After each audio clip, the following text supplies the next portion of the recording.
it is the process 1 to 2. Let us imagine a scenario where we know H1 and H2. So we will just write H2 minus H1. It is our pump work. In generally, we can also consider pump work is negligible. That means it is equal to 0. And if it is equal to 0, then H2 is equal to H1. If we are not having time to solve the numerical, then this will be a very reasonable assumption. So pump work we can consider as any negligible, and then if we are considering it, then H2 is equal to H1. So if we are taking this assumption, then we have to only find H1, H3 and H4 because H1 is equal to H2. So we have found H1, let's say. After that, for boiler, if we know H3 and if we know H1, we simply say the heat given in the boiler Q in is equal to H3 minus H2 or H3 minus H1 because H2 is equal to H1. After that, we have a turbine. Turbine goes from 3 to 4. Here we get the work from a turbine, and work, if we know H3 and H4, we can clearly write work output from turbine is H3 minus H4, and if we find those values, then we can write, okay, we got the work. Now all these things are per unit mass, so these are specific conditions. And in condenser, we know 4 is the inlet of the condenser, 1 is the exhaust of the condenser. Here, how much amount of heat has been exhausted to the atmosphere is equal to H4 minus H1. So if we know H1, we know H2, we want to find H3 and H4. If we can find these three H values, then we can find our turbine work, we can find our heat exhausted from condenser, we can find heat input to the boiler. And if we got all these three values, then we can very easily find out what is our Q out, what is our work of pump, what is our work of turbine. And if we got all these values, then we can very easily write our efficiencies also. So we know efficiency of Rankine or any engine is what we get is upon what we give. Here what we get is net work of turbine minus work of pump, and what we give is Q in. So in specific, if I divide both by the mass, we will get specific value. So small W into small p means specific work upon Q in. That is equal to nothing but WT is nothing but H3 minus H4, and work of pump is nothing but H2 minus H1 divided by Q in is nothing but S3 minus H2. S3 minus H2. Here we can neglect this also, and we can write here S3 minus H4 upon S3 minus H2. Instead of H2, we can write H1 because H2 is equal to H1. So our efficiency of the Rankine will be H3 minus H4 divided by H3 minus H1. So basically, to find the efficiency, we just need 3 H values, and the work become very easy if we go to our Mollier chart. And our Mollier chart, since Mollier chart is little different from TS diagram in a terms that instead of this T, we are using now H. And since we are using H, directly we will get the value of H. And since we get the directly value of H, so it is very easy to go and find the efficiency. So this is the critical point here. This will be the critical point here. So here our 1P is this and our another P is this. So I have this P value, P higher, P lower, higher, lower.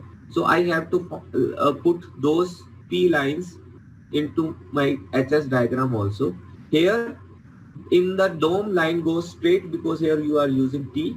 in the dome here line goes, constant pressure line goes like this. So this is P higher, lower temp line goes like this. This is P lower. And as far as constant temperature line is concerned, it will go like this. From inside the dome I am starting, it is constant temperature line like this.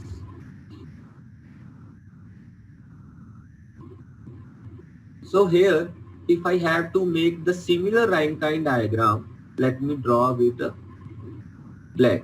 So this is point 1 corresponding to this. This would be my point 1. I could have made the drawing already here, but I am making you just so that you also know how to drive from TS diagram. So I am driving to just make you learn. So here arrows were not there, so I have to make arrows over here. So this is point 1 to 2. From point 2, it is also outside the dome. It is also outside the dome, the liquid region. From point 2, I have to follow the constant pressure line. So it is the constant pressure line, red line. When I go inside the dome, it will also follow green line until I reach the outside boundary of the dome. After that, both line again get their different ways. So here I am following this, and I go to the point number 3 corresponding to this. So let's say this is my point number 3. After that, I am expanding it. It is a constant entropy process. Here is also entropy is in the x-axis. So I will get at point 4. Now you can see that here point 4 is inside the dome. Here also point 4 is inside the dome, and I get my HS value. Now if I make this diagram in HS, clearly I will get H2, I will get H1 directly. I will also get H4, and I also directly get the value of H3. So from HS diagram, this will helpful to me in getting value H1, H2, H3 and H4 directly from HS diagram, and it will make my life very easy as far as calculation is concerned. And all those values I will put here. For turbine, it is for turbine and pump and Q in, so I will put work as negligible. H2 is equal to H1. So I can put here turbine work is nothing but H3 minus H4, and this is nothing but Q in is H3 minus H2 or H1.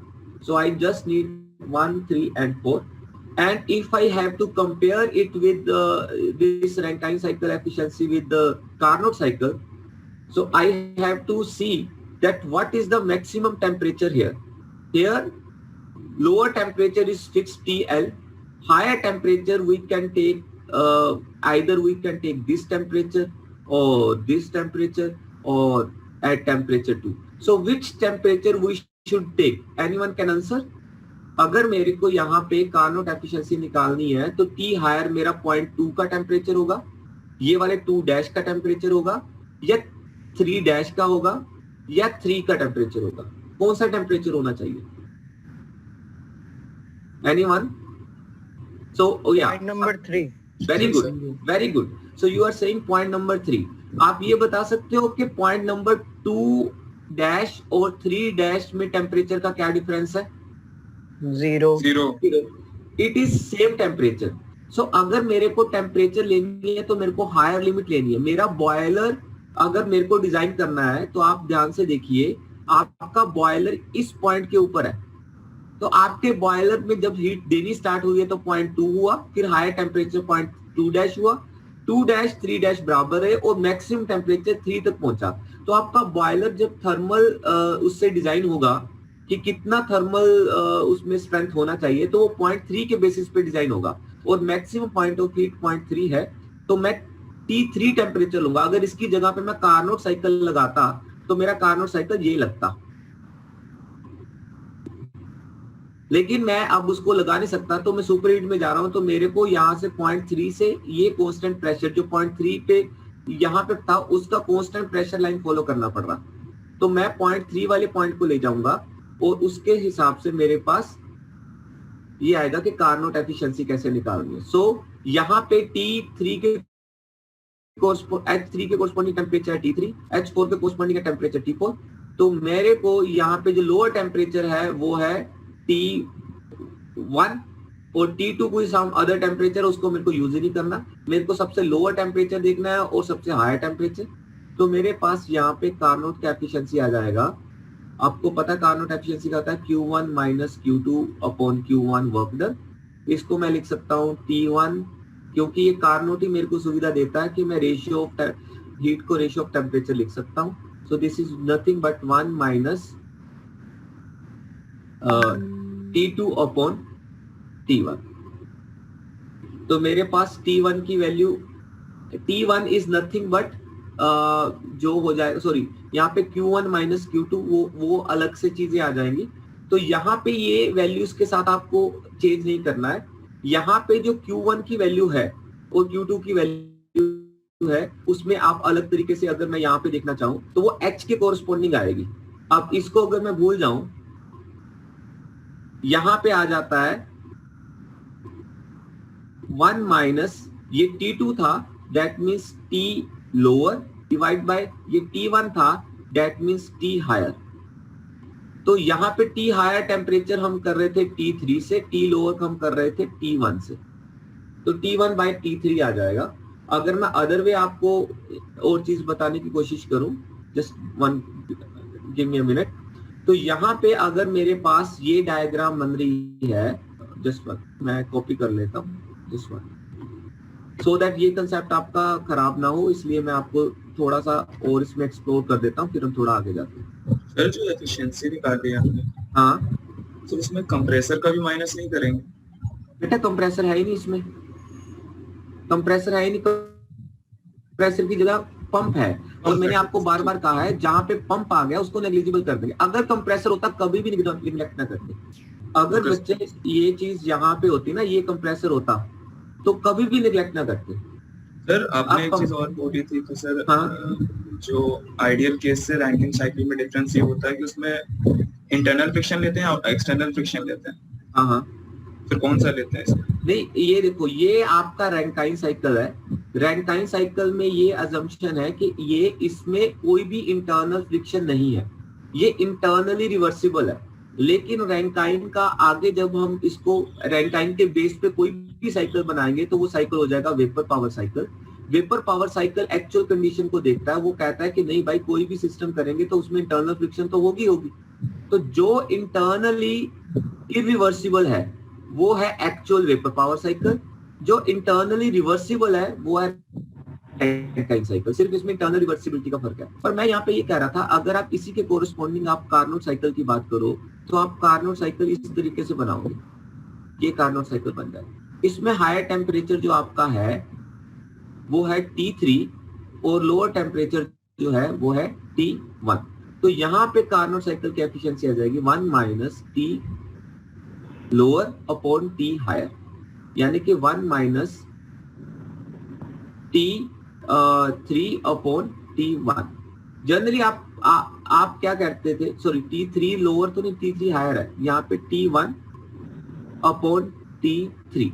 तो ये अगर temperature आप कर दोगे तो आपके पास Carnot की efficiency आ जाएगा, which is the maximum efficiency. और ये आपके रैंकाइन साइकिल से हमेशा जो होगी वो ज्यादा होगी काफी, इतना अमाउंट से, क्योंकि ये एरिया अंडर द कर्व ये ज्यादा हो गया।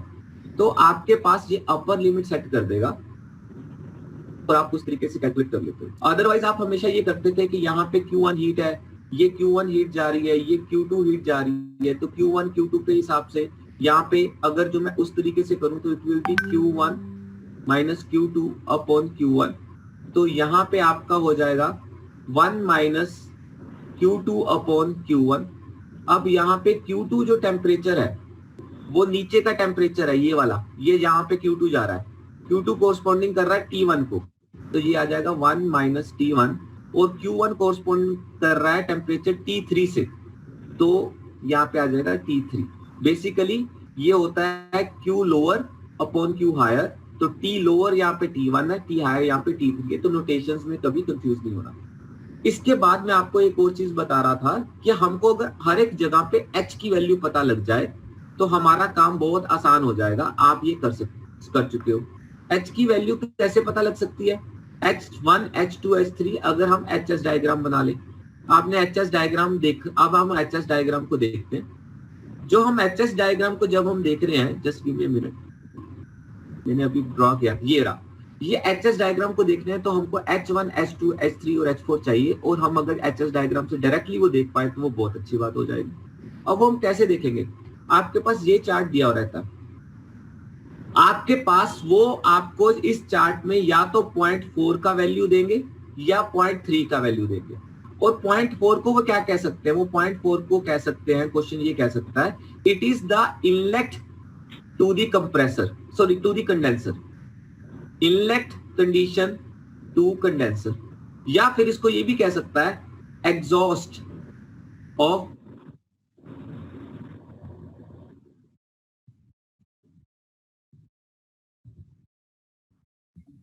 आवाज नहीं आ रहा। और कहीं पे इसके बीच 0.4 कहां पे आ सकता है? सबसे पहले लोअर प्रेशर या लोअर टेम्परेचर की लाइन लगाओ, ये डोम के अंदर है, डोम के बाद प्रेशर की लाइन जाएगी। अब जब आपने लोअर टेम्परेचर या लोअर प्रेशर की लाइन लगा दी तो 0.4 इसी के बीच में कहीं होगा। लेट्स से यहाँ पे पॉइंट था, यहाँ पे हो सकता है या यहाँ पे हो सकता है, डोम के अंदर, लाइन के ऊपर या डोम के बाहर, जहां पे भी ये पॉइंट होगा आप उसको पॉइंट कह दीजिए कि this is your point number 4। या ये हो सकता है या ये हो सकता है, जो भी आ जाएगा। उसके बाद 0.3 तक जाने का क्या कंडीशन है? Constant entropy. तीनों से आगे 0.3 तक जाने का यही रास्ता है। अगर आपको हायर प्रेशर भी दे देता है वो, तो आपके पास अगर 0.3 आ गया तो नेचुरली आपके पास 0.4 आ गया, तो वहां से आप सीधा जाओगे।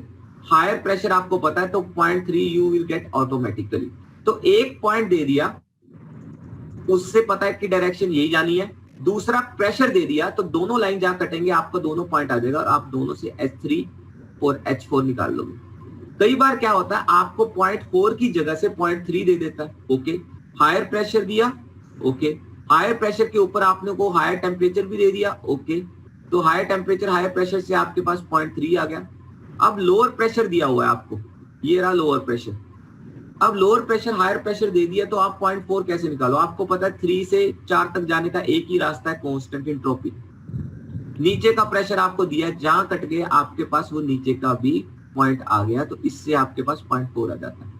या तो आपको 0.3 देता है और उसका नाम इस तरीके से बोलता है question, as it entry to the turbine, या फिर एग्जॉस्ट फ्रॉम द बॉयलर, तो वो 0.3 दे रहा है। अगर क्वेश्चन ये बोल रहा है एंट्री टू द कंडेंसर या एग्जॉस्ट फ्रॉम द टरबाइन, तो वो 0.4 की बात कर रहा है। तो आपके पास हमेशा ये टीएस डायग्राम, बच्चे HS डायग्राम दिख रहा है? मैंने थोड़ा खुला डायग्राम बनाया है। अगर आपको लोअर प्रेशर दिख रहा है, लोअर प्रेशर कोई दिया हुआ है, लेट्स से मेरे को लोअर प्रेशर इसने कह दिया 1 बार, तो मैं 1 बार के ऊपर जाऊंगा। Just let me annotate here, just मैं 1 बार के ऊपर जाऊंगा तो ये मेरा 1 बार हो जाएगा। ये मेरा 1 बार का लाइन जा रहा है स्टूडेंट्स। तो मेरे पास एक लाइन ये आ गया, ब्लैक लाइन से करता हूं ताकि हम डिफरेंशिएट कर पाए। तो ये मेरा 1 बार का लाइन आ गया, ठीक है।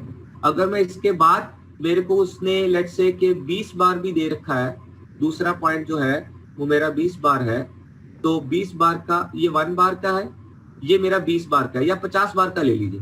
दूसरा प्रेशर मेरे 50 बार का है, तो मेरे पास 50 बार आ गया। फिर मेरे को वो कह सकता है कि एंट्री टू द टरबाइन। हाँ जी, हाँ जी, हु इज दिस?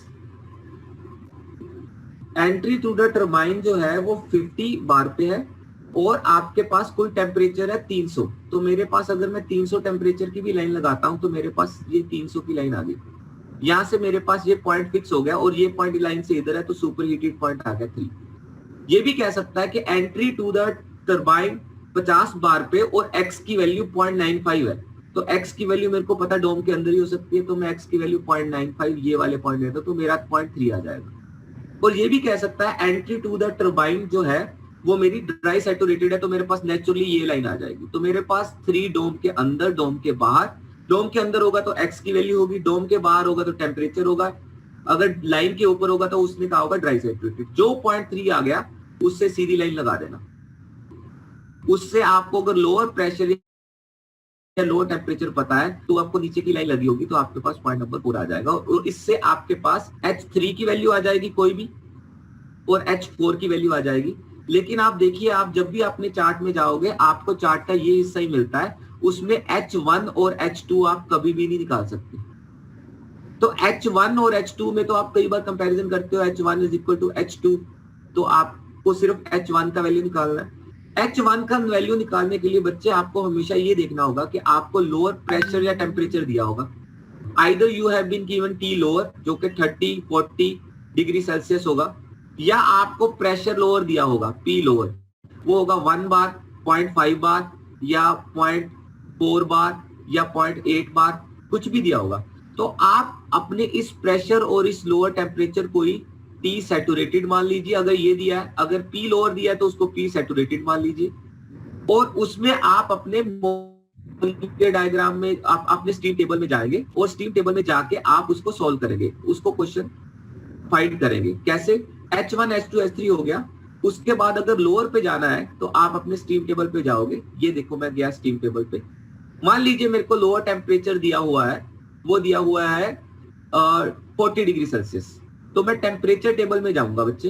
ये देखो मैं आपको टेम्परेचर टेबल में जाके दिखा रहा हूँ। ये मैंने मोलियर डायग्राम खोला है, सॉरी ये मैंने अपना स्टीम टेबल खोला है, मैं आपको स्टीम टेबल दिखा देता हूँ। ये स्टीम टेबल है, इसमें मेरे को लेट से टेम्परेचर दिया हुआ है 40 डिग्री सेल्सियस। उसमें मेरे को अपना पॉइंट निकालना है कि H1 का वैल्यू क्या होगा। तो ये जब आप टेबल खोलते हो उसमें पहले कुछ एक्सप्लेनेशंस दी हुई है, उसके बाद ये बेसिकली टेबल है 5। मेरे को टेम्परेचर टेबल में जाना है क्योंकि मेरे को वाटर का देखना है इधर के तरफ सैचुरेटेड वाटर में, तो मैं saturated water and steam temperature table में जाऊंगा, पेज नंबर 1 to 6। वहां पे टेम्परेचर में जाके वहां पे देखूंगा कि मेरा टेम्परेचर 40 डिग्री सेल्सियस कहाँ आ रहा है। ये मेरे को ये मिल गया 40 डिग्री सेल्सियस। 40 डिग्री सेल्सियस पे एक ही प्रेशर हो सकता है सैचुरेटेड प्रेशर, उसकी वैल्यू भी मिल गई 0.0737। इसके ऊपर मेरे पास सारी वैल्यूज बच्चे यहाँ पे दिख रही है। और अगर यहाँ पे मैं स्टीम की वैल्यू देखना चाहूं कि मेरे Hg जो मेरा ड्राई सैचुरेटेड वेपर होगा उसकी वैल्यू मेरे पास 2574 है, इसकी वैल्यू की जरूरत नहीं है मेरे को वैल्यू की जरूरत है HF की, वो है 0.167। अब ये 0.167 बच्चे पता कौन सा पॉइंट है? मैं अगर आपको अपने उसमें लेके जाऊं जो मैंने फिगर बनाई थी, ये पॉइंट है बच्चे। अब ये न्यूमेरिकल मैंने आपको दोबारा से अपना लेक्चर का टाइम खराब करके सिखा दिया है। ये पॉइंट नंबर 1, ये पॉइंट नंबर 1, ये 1 कौन सा पॉइंट था? जो भी लोअर टेम्परेचर है जो कि 40 डिग्री सेल्सियस मैंने यहाँ पे माना था, उसके ऊपर लिक्विड क्या इंथैल्पी होगा वो H1 मेरे को स्टीम टेबल से आ गया। It is H fluid liquid at 40 degree Celsius या जो भी लोअर टेम्परेचर दिया हुआ है, वो आप कहां से देखोगे? Saturated water steam table from steam table, saturated water steam table जो स्टीम टेबल के आपके साथ में दिया हो। तो आपके पास H1 की वैल्यू आएगी हमेशा टेबल से, H2 की वैल्यू की आपको जरूरत नहीं है क्योंकि H1 के बराबर है। H3 और H4 की वैल्यू आपकी टेबल से भी आ सकती है और चार्ट से भी आ सकती है। मैं रेकमेंड करूंगा कि दोनों से निकाल के देखो कि सेम आती है। चार्ट में वैल्यू देखने से थोड़ा बहुत अंतर पड़ जाता है, वैल्यूज हल्की हल्की गलत हो जाती है। मेरे को यहाँ पे अगर आपका चार्ट देखने में मोटा मोटा कोई गलती हो गया तो मैं उसके मार्क्स नहीं काटूंगा, लेकिन इतना बड़ा गलती नहीं होना चाहिए कि आपकी एफिशिएंसी 125% आ जाए या 60% से ऊपर आ जाए या कार्नोट से भी ऊपर आ जाए। तो आपको समझ में आना चाहिए कि बड़ी भयंकर गलती होगी देखने में। तो छोटी मोटी गलती 10-20% का ओवरऑल H का वैल्यू में चेंज आ जाए, कोई फर्क नहीं पड़ता, लेकिन इतना चेंज ना आ जाए कि एफिशिएंसी ऊपर नीचे हो जाए, वो सारे कंसेप्ट की धज्जियां उड़ जाए। इतना नहीं करना है। तो बच्चे यहाँ पे हमने ये सारा अभी कर लिया है। तो हमारे पास अभी हमने TS डायग्राम से सारी बातें सीख रहे हैं और हमने ये सीखा है अभी तक। अब मैं नेक्स्ट कॉन्सेप्ट की बात कर रहा हूँ कि अगर हमारे पास TS डायग्राम है और उसमें हमारे पास जो ये हायर प्रेशर, ये लोअर प्रेशर, ये हमारे पास डायग्राम बनता है, तो मेरे पास ये 1 2 3 4 ये वैल्यूज बन गई। अगर इसी जगह पे मेरे को कार्नोट साइकिल का वैल्यू देखना है तो मैं जो टेम्परेचर लेता हूँ वो लेता हूँ 1 और 2 पॉइंट ले लेता हूँ बिल्कुल इधर बराबर, और 2 और 3 पे होता है ये। तो मेरे पास मैक्सिमम एफिशिएंसी आ सकती है ये रेड एरिया जो बढ़ गया, और कार्नोट मेरा दे रहा है ये वाला एरिया जो इधर ब्लैक साइकिल के अंदर का एरिया। तो इसको मैं यहां तक मैक्सिमम अगर बढ़ाना चाहूं तो मेरे को एरिया अंडर द कर्व बढ़ाना पड़ेगा। एरिया अंडर द कर्व में कभी भी इसको ऊपर कांस्टेंट टेम्परेचर लाइन नहीं लेके जा सकता, तो मैं क्या करूं कि एरिया अंडर द कर्व बढ़े। अगर मेरे पास ये 3 ही लाइनें हैं, मैं इस 1 2 को और ठंडा करके इधर तो लेके नहीं जा सकता।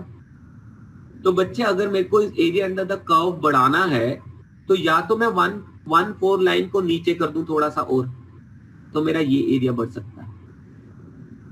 तो ये कह रहा है कि अगर लोअरिंग द कंडेंसर प्रेशर कर दूं तो मेरा ये नीचे वाला एरिया बढ़ जाएगा और मेरा work under the cyclic curve बढ़ सकता है, और वर्क बढ़ेगा तो मेरा एफिशिएंसी बढ़ सकता है, क्योंकि efficiency of the turbine is work net upon Q in. मैंने क्यू इन को कोई चेंज नहीं किया, तो मेरे सिर्फ वर्क नेट को बढ़ा दिया तो भी मेरा चेंज हो गया।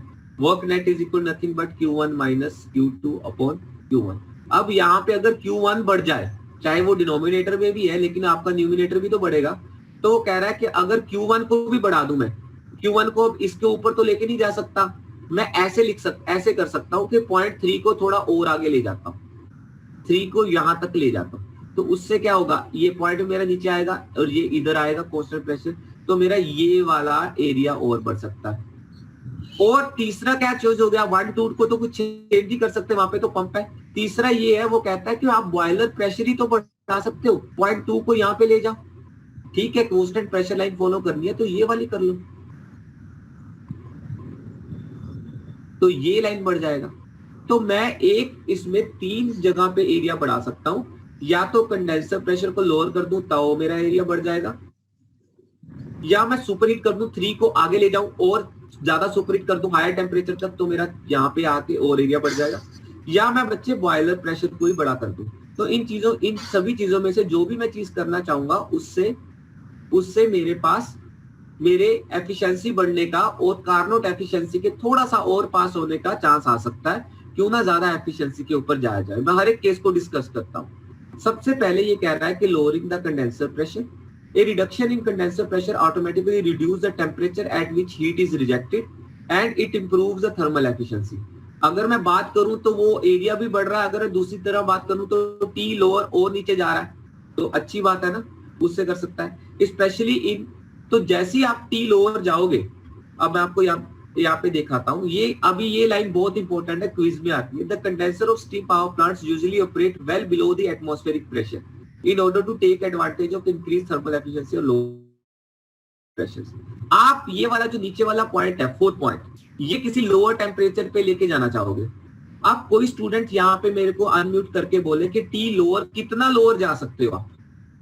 आपने पावर प्लांट लगाना है, कंडेंसर लगाना है, कंडेंसर का टेम्परेचर जितना लोअर लेके जाना चाहते हो उतना लोअर लेके जाना चाहोगे, और इसको टी हायर को जितना हायर लेके जाना चाहोगे उतना हायर। अभी हम बात सिर्फ कंडेंसर के टेम्परेचर पे करते हैं, कितना लोअर लेके जा सकते हो रियल लाइफ कंडीशन में। अब हम प्रैक्टिकली बनाने की बात कर रहे हैं। टी लोअर शुड बी, कितना हो सकता है? Anyone can unmute and tell me कि टी जीरो कैसे जाएगा बच्चा? जीरो लगाने के लिए तो आपको रेफ्रिजरेटर लगाना पड़ेगा। Sir room temperature T lower आपका एटमॉस्फेरिक रूम टेम्परेचर, इससे नीचे तो जा नहीं सकते। इससे नीचे जाने के लिए तो आपको फिर रेफ्रिजरेटर्स लगाने पड़ेंगे। अच्छा, रूम टेम्परेचर जनरली पटियाला में हमको लगाना है, लेट्स से थापर यूनिवर्सिटी के पास पावर प्लांट, कितना होगा? 28। चलो 30 लगा लेता हूँ मैं, 30 डिग्री सेल्सियस। इसका मतलब टी लोअर 30 से नीचे तो जाने का सवाल ही नहीं पैदा। 30 से ऊपर अगर मैं 40 50 लेता हूं तो मेरे को नुकसान होगा, एरिया कम हो जाएगा। तो जितना लोअर हो सकता है मैं उतना लूंगा। अब टी लोअर के ऊपर तो मैंने फिक्स कर दिया। अब पी लोअर प्रेशर कितना रखूं बच्चे लोअर? अगर ये मेरा फिक्स हो गया, इट इज फिक्स्ड, तो पी लोअर कितना हो जाएगा? एनीवन?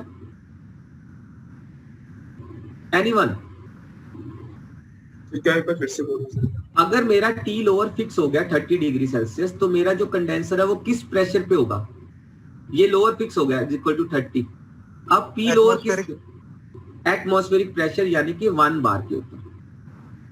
किसी को डाउट है यहाँ तक? No sir. अरे 1 बार के ऊपर, अच्छा अब मेरे को और क्वेश्चन बताओ। 1 बार के ऊपर सभी ये गलती करते हो, इसलिए दिखा रहा हूं, अगर किसी को लग रहा है ना बोर है तो अब पता लगेगा क्या कितना समझ में आया। 1 बार के ऊपर टी सैचुरेटेड क्या आता है टेम्परेचर?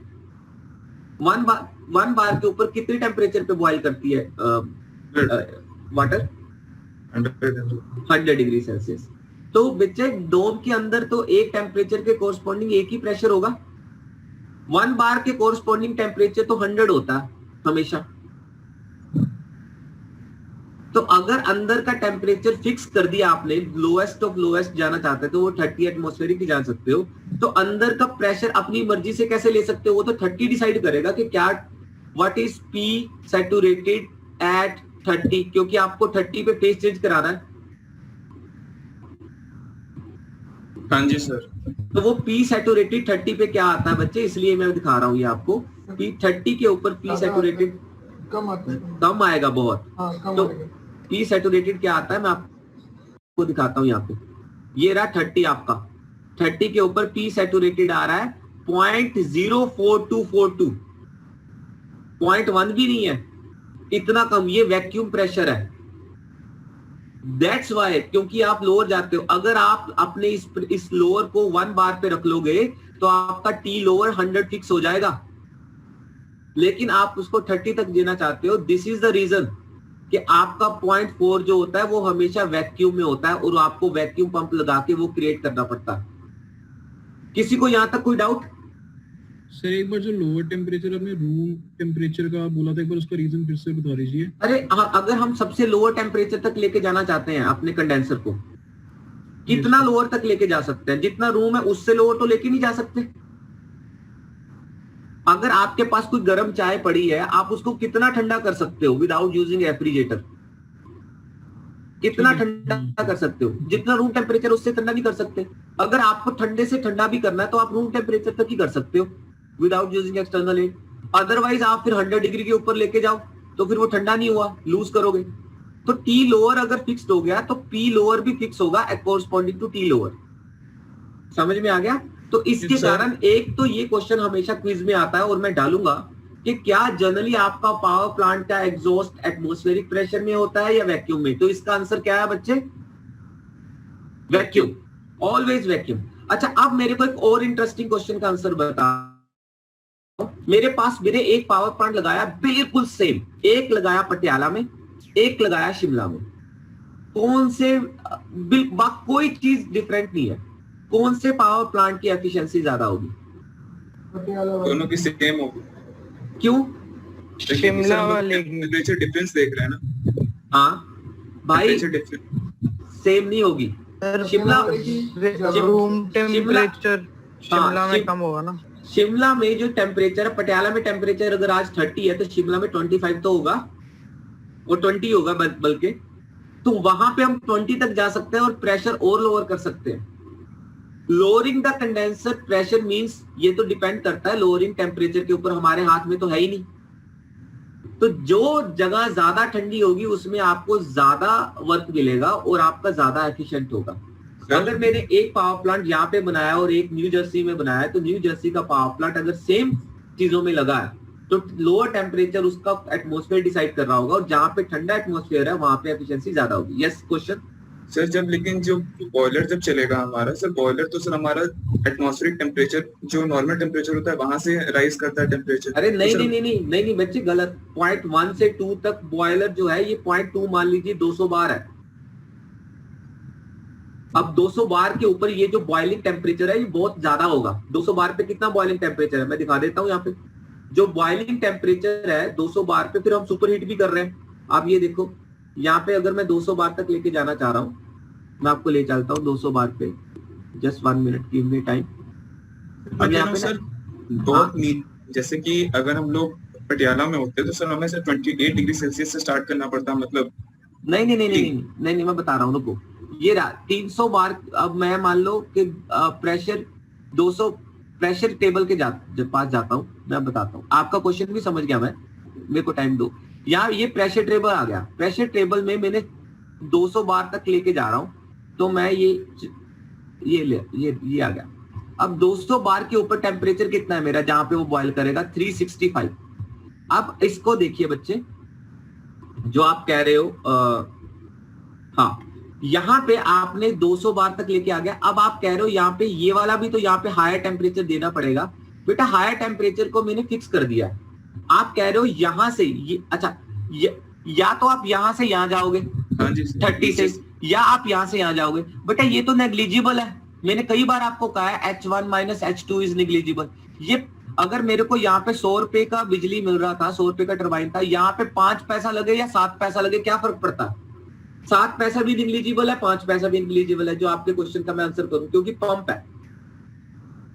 तो 7 पैसा 5 पैसा दोनों ही नेग्लिजिबल है। पंप वर्क चाहे यहाँ पे कर लो चाहे यहाँ पे कर लो, नेग्लिजिबल है। ये वाला जो आप एरिया बता रहे हो ना, ये भी ये भी कुछ नहीं है, ये भी नेग्लिजिबल है। Okay sir. ये दोनों आप अगर एक्चुअल वैल्यू देखोगे ना, आप कहोगे तो इतने पॉइंट के अंदर की वैल्यूज को मैं कंसीडर ही क्यों करूं। तो यहाँ पे अगर थोड़ा सा हीट देना पड़ भी रहा है ना आपको, इट इज लाइक 1000 रुपए में 5 पैसा। और सर जो सर आपने बताया कि सर हम लोग फिर वैक्यूम पंप भी लगाते हैं वहां पे, तो सर जो एफिशिएंसी होगी फिर उसमें सर वैक्यूम का भी सर पावर माइनस करना पड़ेगा ऊपर, वो भी नेग्लिजिबल है बच्चे। वैक्यूम पंप की एक्चुअल में वैक्यूम पंप भी लगता है, और वैक्यूम पंप लगाने से आपकी एफिशिएंसी कम आती है रियल एक्चुअल में। जितना वैक्यूम पंप ज्यादा लगेगा उसकी अभी उसकी कंसीडरेशन में यहाँ पे बात नहीं कर रहे हैं, ठीक है ना। और वो भी हम नेग्लिजिबल मान लेते हैं। वेरी नाइस क्वेश्चंस, एंड उसके मेरे आंसर देते हुए भी अच्छा लगा। तो बच्चे 2 तरीके के आपके वो क्वेश्चंस आते हैं क्विज में। पहला क्वेश्चन ये आता है कि क्या आपका जर्नली जो आपका एग्जॉस्ट होता है वो वैक्यूम में होता है, तो उसका आंसर है यस, एग्जॉस्ट वैक्यूम में होता है। क्या आप एग्जॉस्ट को 100 डिग्री सेल्सियस में करना चाहोगे? नहीं, क्योंकि लोग कहते हैं कि एग्जॉस्ट आपका 1 बार पे होता है तो वो दिमाग में आता है, तो ऐसा नहीं होता। दूसरा क्वेश्चन, अगर 2 पावर प्लांट लगे हैं, एक पटियाला में एक न्यू जर्सी में, तो न्यू जर्सी वाला पावर प्लांट ज्यादा एफिशिएंट होगा। अगर 2 पावर प्लांट लगे हैं, एक जैसलमेर में एक पटियाला में, तो पटियाला वाला ज्यादा एफिशिएंट होगा। अगर सेम बॉयलर के ऊपर लगे हैं, क्योंकि बॉयलर अगर आपने सेम रख दिया तो आपने 200 बार के ऊपर ये 365 पे बॉयल करेगा और ये 550 तक आपका जा रहा है। यहां तक कोई डाउट हो बच्चे? यहां तक कोई डाउट हो किसी को?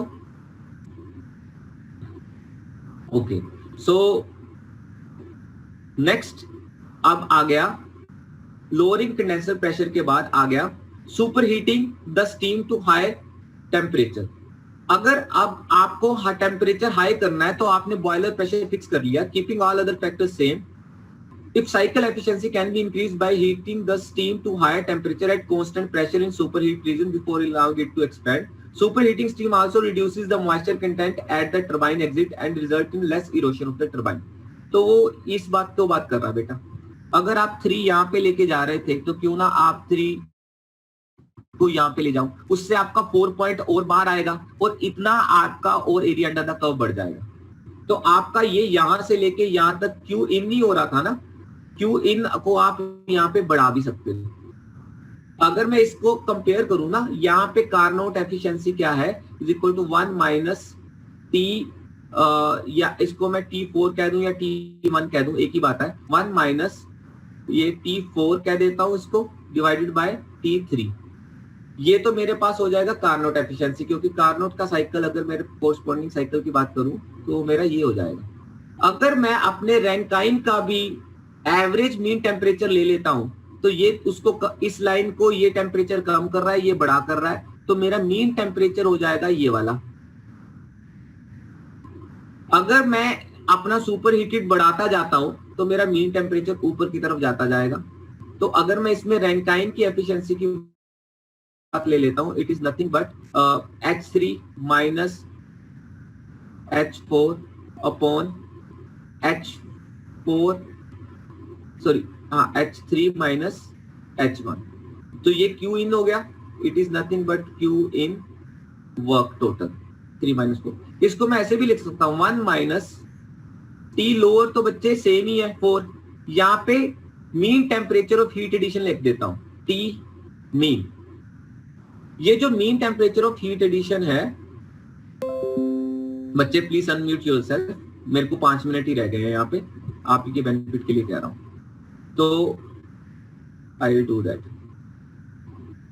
तो यहाँ पे mean temperature of heat addition ये आ गया। तो जितना मैं हायर टेम्परेचर तक जाता रहूंगा मेरा टी मीन बढ़ता रहेगा, जितना टी मीन बढ़ता रहेगा ये वैल्यू कम होती रहेगी और मेरी एफिशिएंसी ऑफ रैंकाइन साइकिल बढ़ती रहेगी। यानी कि एक तो मैं इसको जितना नीचे कर सकता था वो हो सकता है, लेकिन वो तो मेरा फिक्स्ड हो गया, एटमॉस्फेरिक के नीचे तो कर नहीं सकता, एटमॉस्फेरिक तक पहुंच गया तो लिमिट है। अब मैं 3 को जितना ऊपर ले जाऊं उतना अच्छा है, क्योंकि उतना मेरा टी मीन जो मेरा सिर्फ माना हुआ है कि मैं अगर उसको कांस्टेंट, इसमें जितनी हीट इस लाइन के अंदर जा रही है कांस्टेंट प्रेशर की, अगर उसी के कोरस्पॉन्डिंग कांस्टेंट टेम्परेचर लगा लूं तो वो मेरा T mean pseudo temperature of mean pseudo mean temperature of heat addition आ जाएगा, और उसको मैं डायरेक्टली इसके साथ कंपेयर कर सकता हूं। ये कार्नोट का हो गया, ये रैंकाइन का हो गया, is equal to 1 minus T4 upon T mean, जो कि सूडो टेम्परेचर है। अगर मैं यहाँ पे इसी कांस्टेंट प्रेशर लाइन के जितनी हीट गई है उसी कांस्टेंट टेम्परेचर मान लो, अगर वो टेम्परेचर में जा पाती तो कितनी टेम्परेचर पे जाती,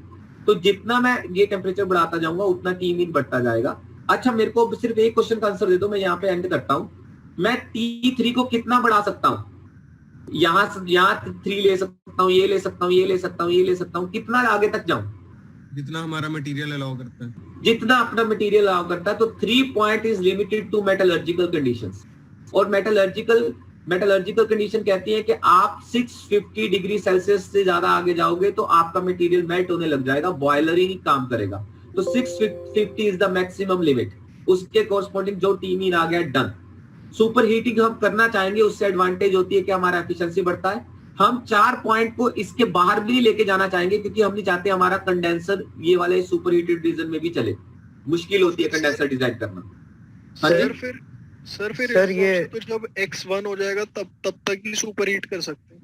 हाँ, जब तक X1 हो वहां पे भी लिमिटेशन है, यहाँ पे भी X1 तक लिमिटेशन है, और यहाँ पे भी हमारा 650 तक लिमिटेशन है। तो यहाँ पे ज्यादा इधर जाने तक लिमिटेशन होता है।